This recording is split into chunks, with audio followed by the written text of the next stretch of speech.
Now, since we are going to talk on insurance, the game changer, very briefly, those of us who know about healthcare insurance and who know about the RSBY scheme are aware of the challenges which the scheme has faced. I personally had the privilege of running some hospitals in Tier 2 and Tier 3 cities with eminent US investors like C.K. Prahlad, Pradeep Chaudhary, and Richard Scott. And I know when I used to sit in my chamber sometimes and see a patient walking into either an OPD or a casualty with his RSBY smart card and disembarking from an expensive limousine, sometimes I used to ask my staff members, how could this person be eligible for a RSBY? Few days or weeks later of running some of these hospitals, I realized that these people, some of them would use the terminology, मेरे credit card में 15,000 खर्च हो गया, बाकी अभी 15 रहता है. So that smart card was being used as a credit card. We know, with no offense meant, how some local politicians were authorizing people to get RSBY eligibility cards, how some hospitals were misusing them, in spite of the fact that having a first-hand experience of the scheme, I thought it was excellently IT-enabled. Obviously, there are other challenges which some of my panelists are going to discuss. That we're talking of the bottom of the pyramid. Mr. Siddharth Singh just mentioned about wanting to reach the last man or the last mile. Good, I think that's a great thought. But how do you get the doctor there? How do you get the institutions there? I had the pleasure of inviting Richard Scott, who is the founder of the Hospital Corporation of America, built up 782 healthcare facilities in a span of 10 years, visit India. Took him around, showed him some of the top corporate hospitals, some of the top groups, again, no offense meant. And after the visit, when I asked him, I said, Rick, what's your opinion about what we are doing? He says, they are very good real estate businessmen. So I said, they are into healthcare. He said, yes, but they've taken 23 years to build 23 hospitals. And I took 10 years to make 780. So in India, you put it on with real estate. But having said that, knowing the paucity of doctors, knowing the paucity of paramedics, how are we going to address the problem? The scheme, the vision is excellent. I think is one of the most innovative, ambitious, and challenging programs which the government has embarked upon.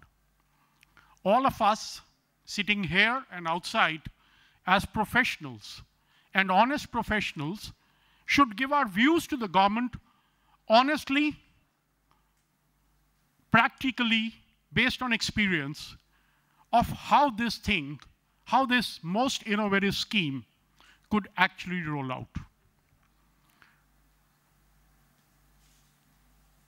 When we talk of insurance, another small point, you know, in India, whenever we have to plan, we plan for everything. I plan when I'm going to buy a new car. I plan when I'm going to buy a new house. I plan when I'm going to go for a vacation.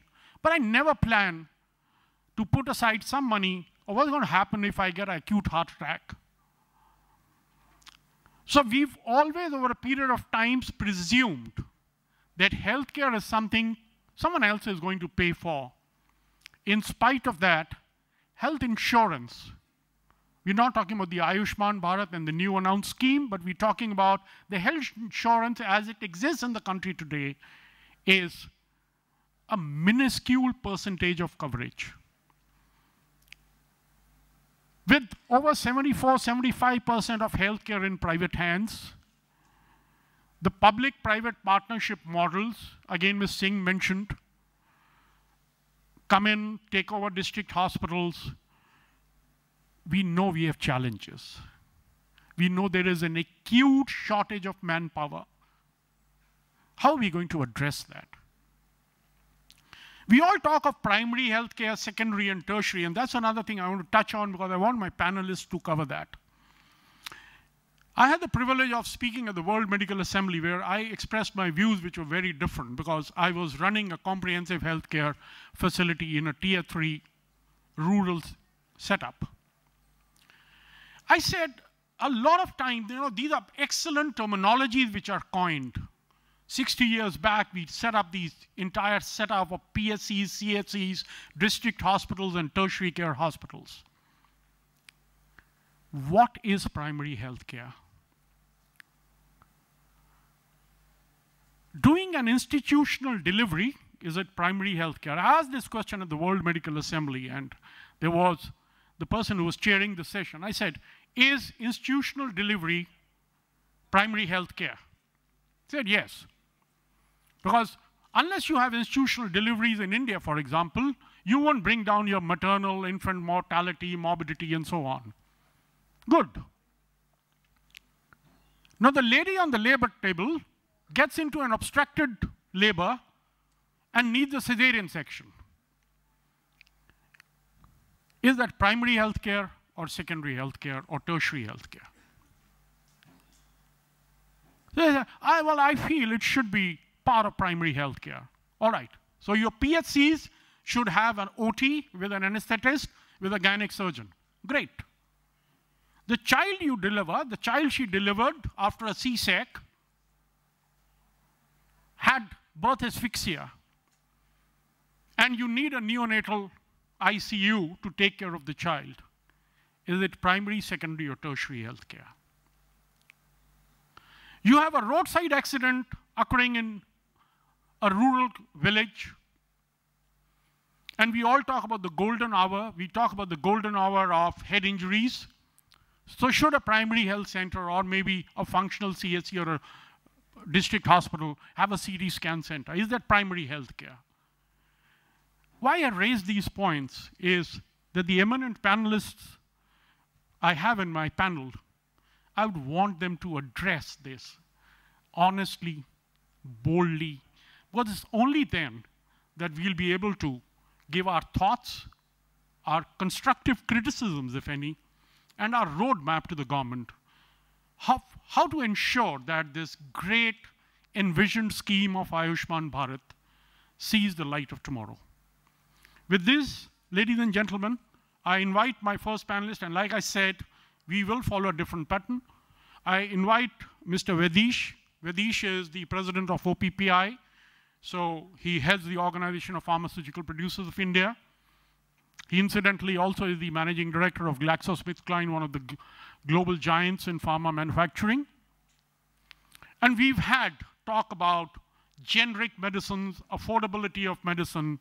How does he look at this entire project of Ayushman Bharat, the role of the industry, the role of, and mind you, just like healthcare, pharma industry in India, more than 90% of it, or maybe more, Vedish would be a better person to throw light on that, is in private hands.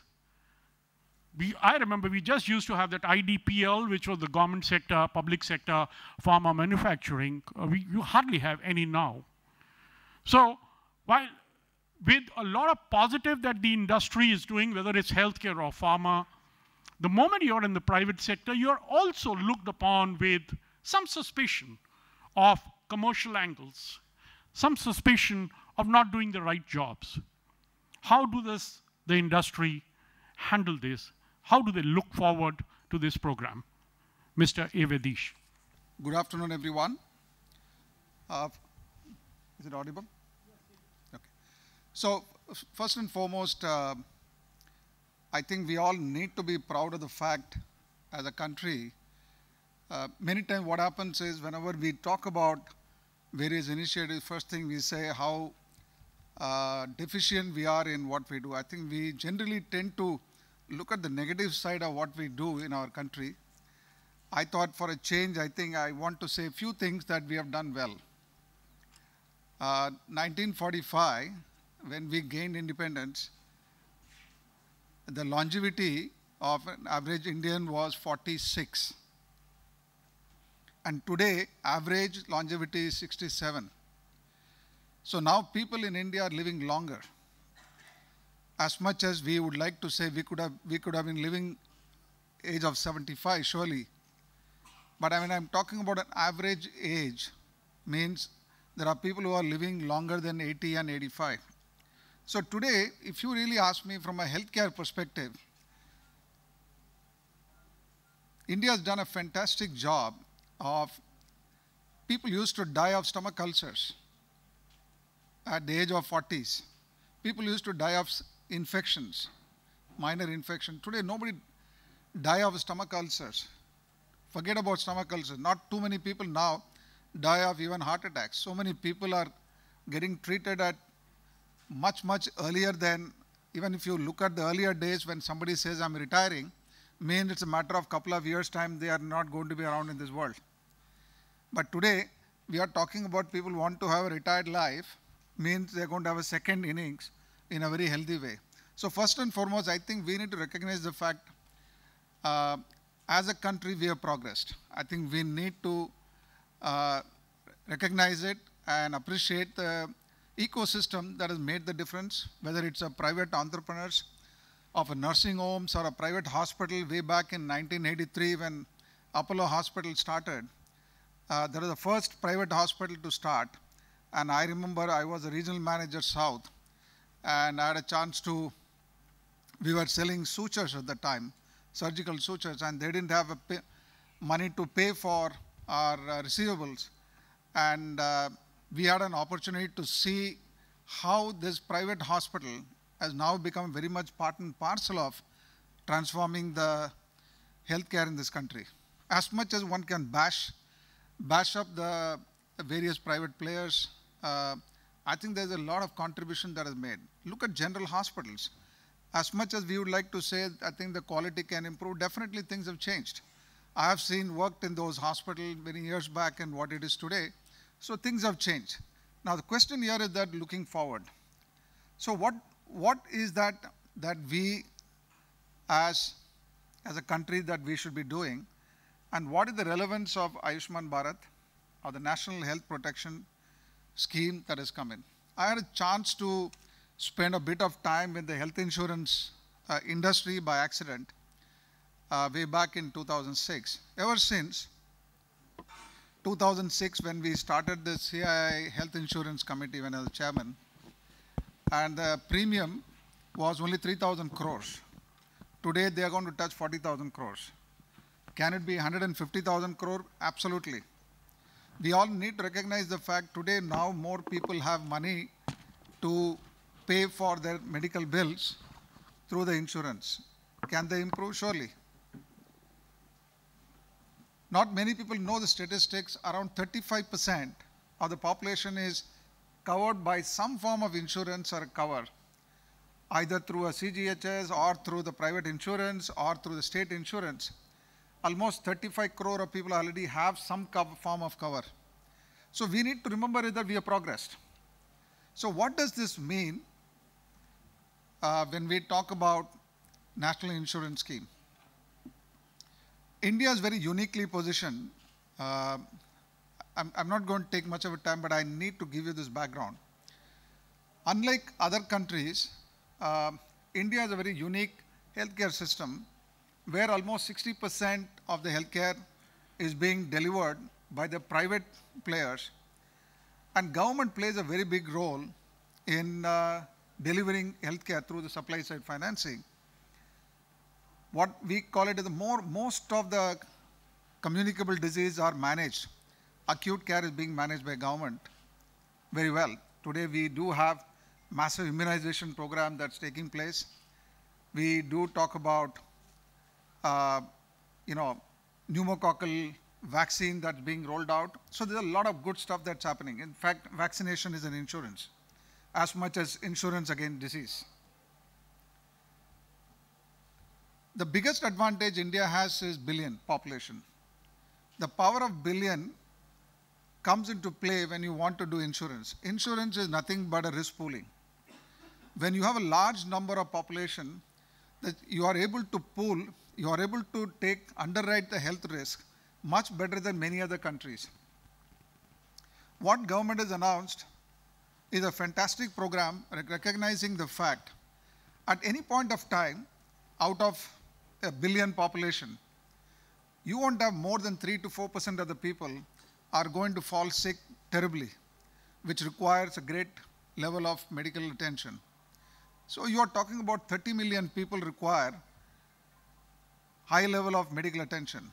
Say, for example, in this scheme, we are talking about 5 lakhs, up to 5 lakhs cover for a 50 crore population or a 10 crore families. Imagine this 5 lakhs for a 50 million population.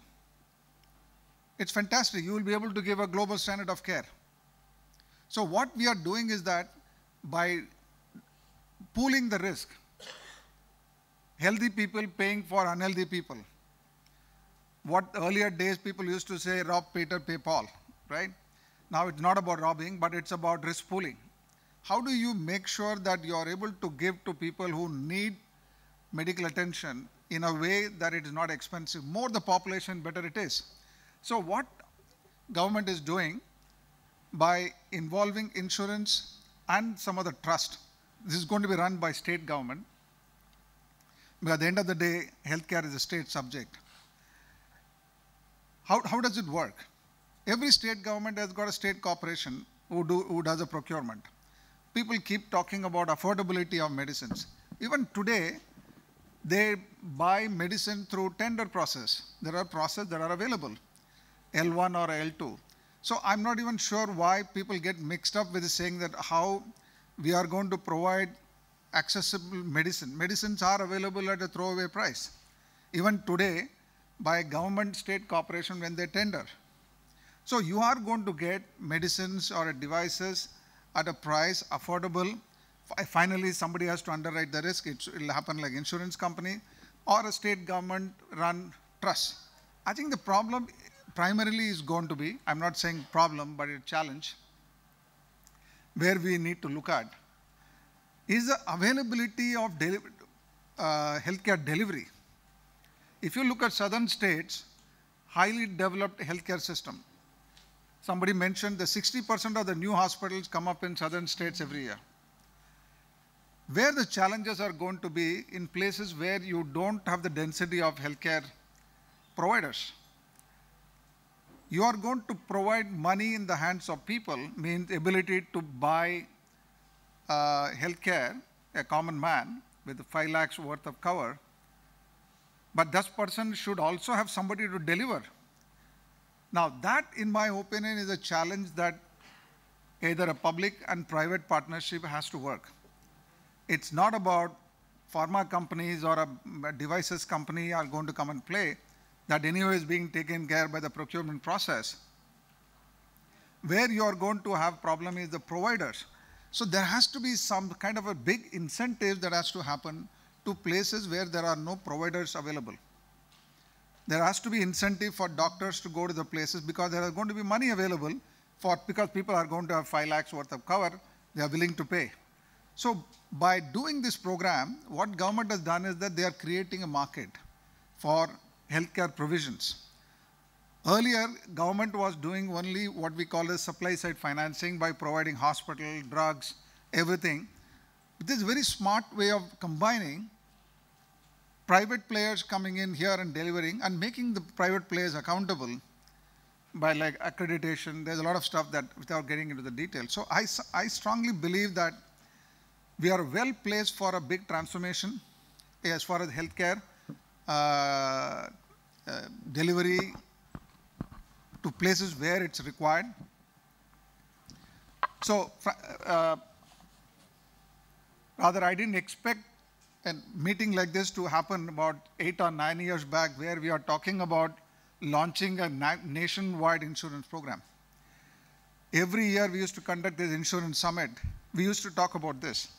So we're delighted to see there is something like this happening. There's a huge commitment from the government to make it happen. There's a lot of stakeholders who are getting involved. Real people with intellectual bandwidth are being part of this organization. So I suspect that we shouldn't be even debating, and we should figure out how to support. And as a private players, we will be engaging with the government on whatever need to be done. And there are going to be frauds, which we felt in various programs. But I guess it's part and parcel of when you do a big program and there are programs that are going to be put in place, what I hear from when I attended some of the committee meetings, there's going to be strong fraud detection programs that's going to be put in. So overall, I think it's a fantastic program and we all should recognize and give a wonderful support to this program. Before I conclude, there's only a couple of points I want to make is, as far as India is concerned, yes, we need to talk about the illness. This whole insurance program that we are talking about illness, this is not about healthcare. We are talking about illness care. Healthcare is about what we need to do prevention, which is the most worrying subject because we are going to have a large young population of this country in the next 10 years' time. The lifestyle-driven diseases, they are not driven by infectious diseases. It's all going to be driven by us. It's not by bacteria, it's not going to be virus, but it's all going to be driven by lifestyle diseases that's going to cause coronary blockage, that's causing liver problem, pancreas. All these are not caused by outside. This is not cancer is a separate element on its own. But what's very important is that there are 4 S's. If government does something about creating an awareness to make sure we do a great job of it, you won't have a big healthcare burden. One is salt, sugar, spice, and stress. If government can do a great job of creating an awareness amongst the current population, I think like how we fought tobacco menace, if we can manage this, I can tell you, you don't require a big budget to manage healthcare. Most of the problem has occurred out of these 4 S's. And what we need to do is this is where I believe there's a public-private partnership is going to play a very big role, where now 2%, there is a CSR budget every company has got. Government should allot, saying that X amount of money of your CSR, if you can spend money in creating an awareness, there are a lot of digital technology available. I think in the next 10 years' time, you would have a lesser budget to pay for healthcare rather than having to spend pouring money after illness that is happening, mainly because of the fact related to lifestyle changes, lifestyle management, and the way in which we eat and we perform in the society. So overall, I know that the government is looking at prevention also as part of the program, but it doesn't have the same level of visibility and highlight like what we are talking about, the illness insurance program. I strongly believe that we need to motivate people to figure out how to manage their health in a preventative basis rather than spending money behind the illness. Thank you very much. So good afternoon, one and all. I bring greetings from Indian Medical Association, the largest representative body of the service providers of any program, healthcare program. Yes, the insurance is going to be a game changer, provided the following things are being followed. As like any car or a vehicle gets rolled out, getting insured, insurance coverage at birth must be a policy. At the birth of the child must be insured. And every citizen of the world, in the country, should be insured, because health is the fundamental right of an individual. And primary and secondary care at the doorsteps must be the priority. Because all the hospitals, all the service providers, they are at the doorsteps of the beneficiaries. So we should cover all the clinics and the hospitals in an area to give this primary and secondary care to the doorsteps of the beneficiaries. Third one is the tertiary care, which we are talking about. The tertiary care has to be given by the tertiary care centers, and they should not grab the primary and the secondary care for them. They should concentrate only on the tertiary care. This will avoid the shift of the insurance and shift of the outflow of the insurance towards the centers like the city centers or the tertiary care centers.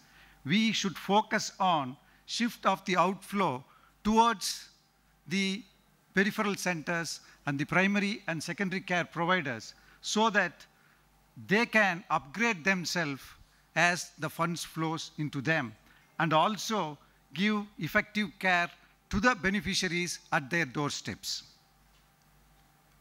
The government to serve the provider, government to service provider model will be a preferred model.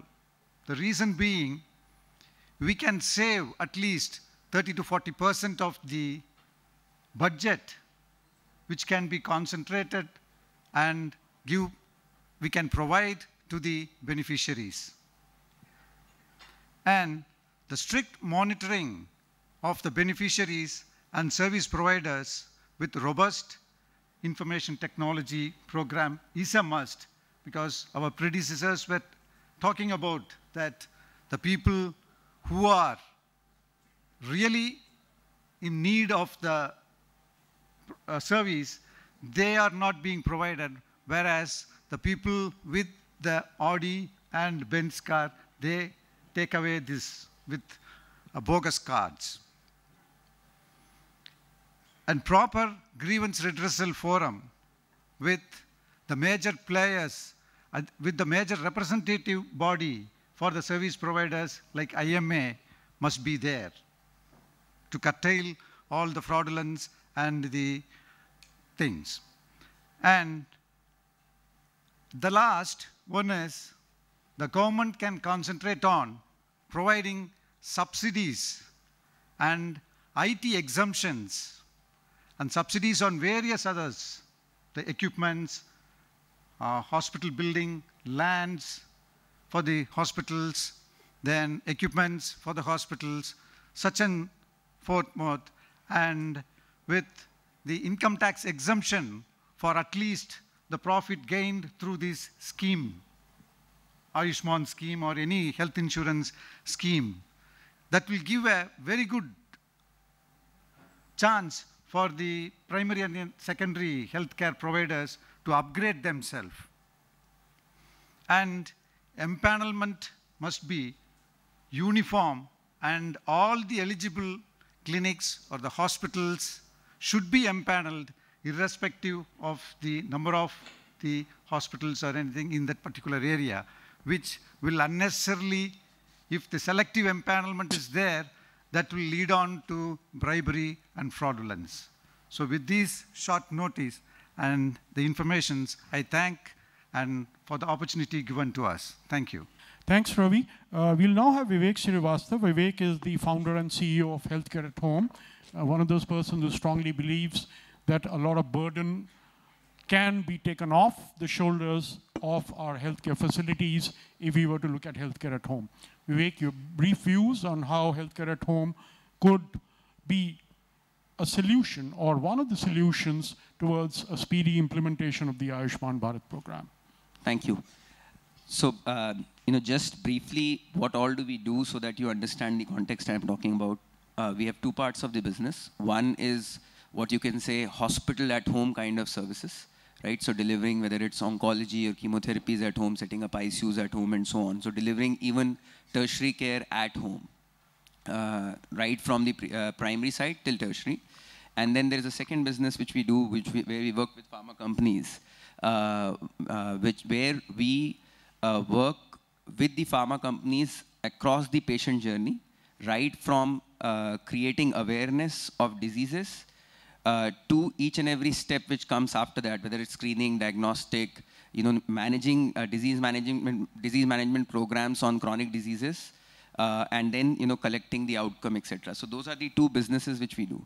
Now, in the scheme, in the Ayushman Bharat scheme, I think it's a great scheme because it covers it tries to cover the last man standing or the poorest of the poor.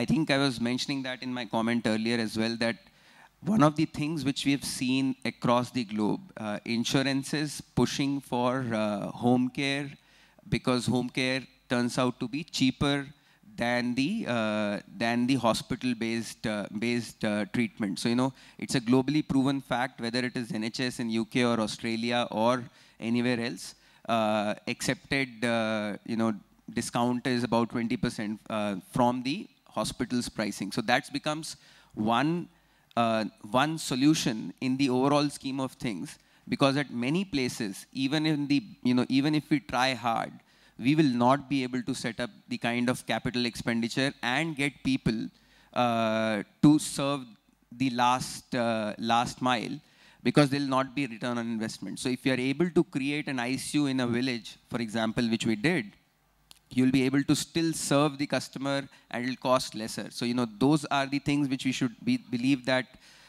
is an option which should get covered, so that we are able to reach out to the end person.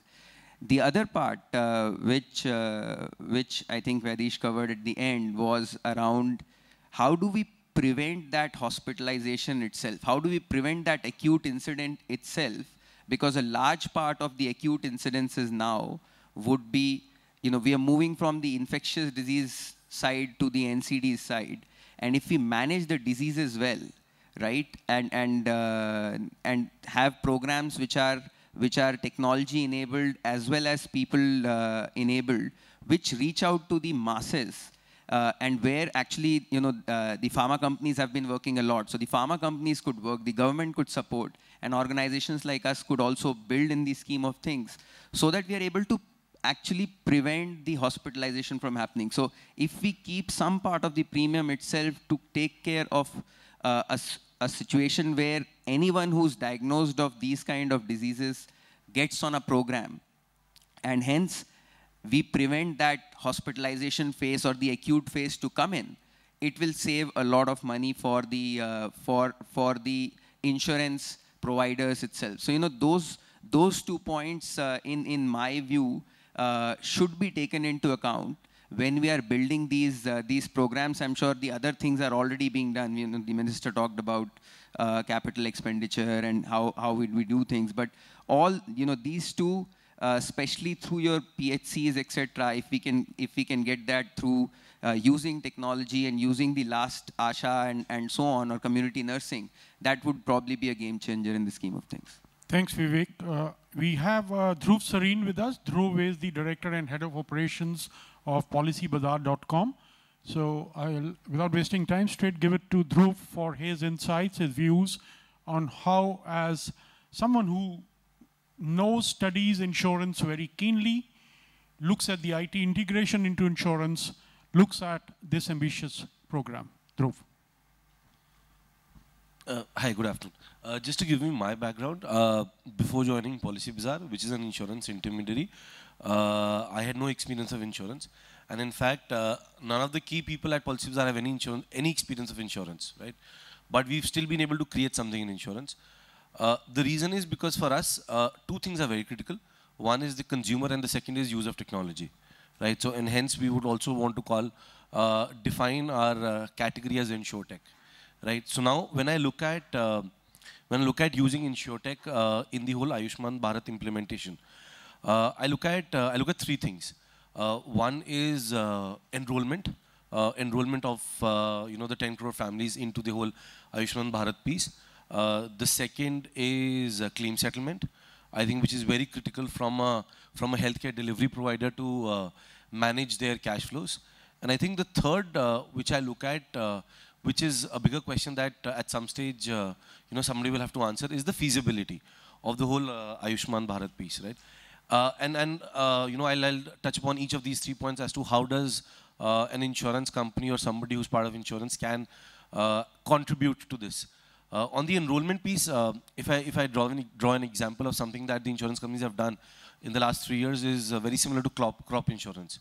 So if you look at over the last 3 years, two and a half, 3 years, insurance companies have aggregated premiums worth about 10,000 crores plus from a crop insurance perspective, right?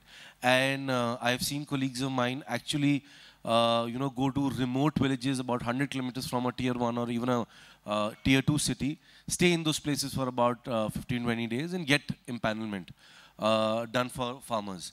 So, but at the back end, there has been tech, there have been systems to support that empanelment.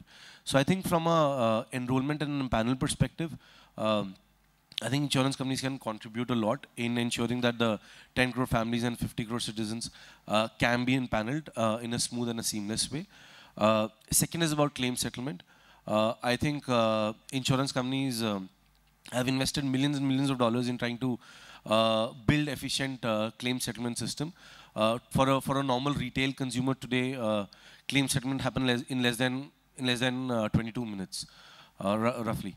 So I think why I feel the whole technology for insurance companies from a claim settlement perspective is critical is both from a consumer experience perspective and also the healthcare delivery provider who if decides to kind of open up centers in tier 2, tier 3, which were not there primarily because though there was demand, but the financing was not there. At least now that financing and quick claim settlement will help, a viable business model being created for the healthcare providers. I think, and hence I see a very strong role of technology in claim settlement. The third is feasibility. So there have been, we've had discussions with insurance companies internally also in saying that whether the 1100 or 1500 rupee per family premium for a 5 lakh cover, is it feasible or not? If you look at from a retail perspective, a 5 lakh cover for a family of, let's say, somebody who's in mid-30, roughly costs about 8 to 10,000. Now, 8 to 10,000, and there is no, and there is underwriting, and there could be loading or there could be rejection. In this, there is no loading, no rejection, nothing, and the premiums could range between 1,200 to 1,500 for a 5 lakh cover. Just to give an example, in RSBY for a 30,000 cover, the premiums that insurance companies used to charge was anywhere between 250 to 750 rupees, depending on the geography. Now, 30,000 to a 5 lakh, though it's not a simple multiplier, but still 1,500, 1,100 or 1,500 does not look feasible, right? So now, why would an insurance company participate in the first place, right? So, which means that if you look at for 10 crore family, it's about 15,000 crores. Today, the industry is roughly about 40,000 crores. It's about 15,000 additional. Now, from a purely commercial sense, does it make sense? Very tough to answer.